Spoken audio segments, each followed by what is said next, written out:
ባለ 3 መኝታ አፍሪካ ህብረት አካባቢ የሚገኝ አፓርትመንትን ይዤላችሁ የመጣሁት። ይህን የመሰለ ሳሎን ይኖረዋል። በሳሎን በኩል እንደዚህ አይነት በረንዳ ይኖረዋል። እንዲህ አይነት የከተማ እይታ። እዚህ ጋም ደግሞ ቴብል አስቀምጠን እንዝናናበት ይሆናል።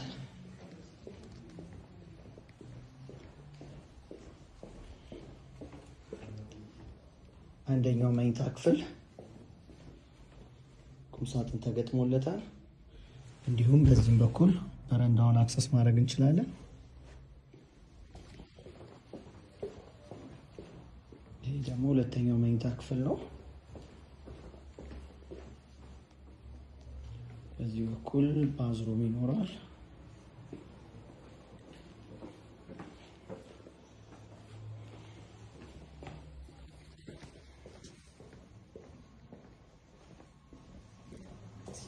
ሶስተኛው መኝታ ክፍል እናገኛለን።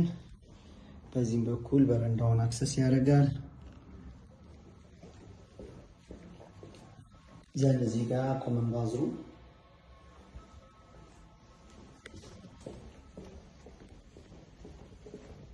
እዚህ ጋር ደግሞ ኪችን፣ ክሎዝድ ኪችን እናገኝ ይሆናል።